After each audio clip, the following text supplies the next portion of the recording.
Hi guys, time for chapter 14 of I Survived the Destruction of Pompeii. It seemed the magistrates had listened to Festus' visitor from Rome. Within minutes, guards were rushing out of the forum, shouting out warnings. "Leave the city, go directly to the gates," they commanded.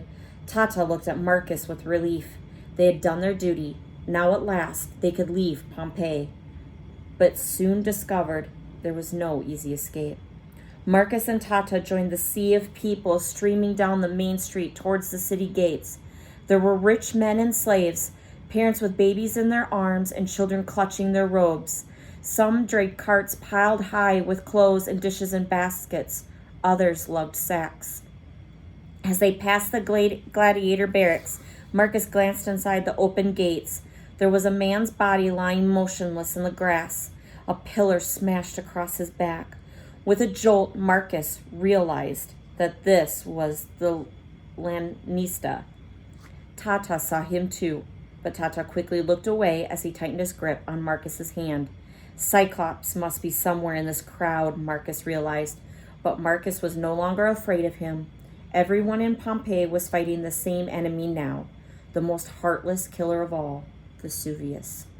Marcus and Tata inched along with the crowd. The sounds from the volcano were getting louder, but most frightening was the darkening sky. An enormous dark cloud has swept down from the mountain. It stretched over the city, turning day into night. The cloud was black and boiling, and it rumbled with thunder, and then the cloud tore open. Bits of rock fell from the sky. They were small and light, almost like bits of ice. Tata caught some in his hand. "Hardened ash," Tata said. Ping, ping, ping, they hit the rooftops. Plop, plop, plop, they splashed into fountains. They bounced off Marcus's head and shoulders and skittered across the street. But within minutes, the sprinkling of rocks had turned into a downpour. The rocks pounded down, hitting the stone streets and rooftops with an ear-splitting clatter. Bam, bam, bam! The crowd erupted in panic, pushing and elbowing and shouting. Someone shoved Marcus and he almost stumbled. An old woman fell, but the crowd stampeded over her. The rocks seemed to be getting bigger, pounding harder and harder. Dust rose up, making it hard to see. Marcus clutched Tata's hand. He felt as though they were caught in a stampede of terrified animals. "Hold on tight," Tata shouted into Marcus's ear. "I want us out of this crowd." They pushed and squeezed their way through, dodging sharp elbows and scratching fingers. Finally, they burst their way out of the crush of screaming people. They hurried into a narrow alley. "Too dangerous," Tata said breathlessly. "People are going to get trampled."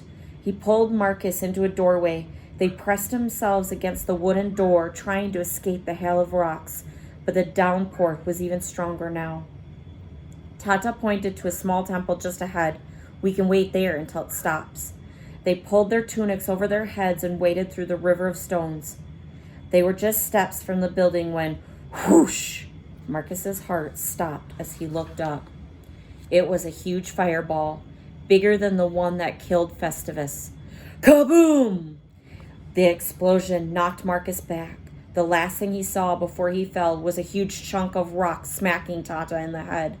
Marcus hit the ground hard, but within seconds he was back on his feet. He charged over to where Tata lay crumpled on a bed of stones. Marcus dropped to his knees, grabbing Tata's hand. "Tata!" he cried. But Tata just lay there, completely still.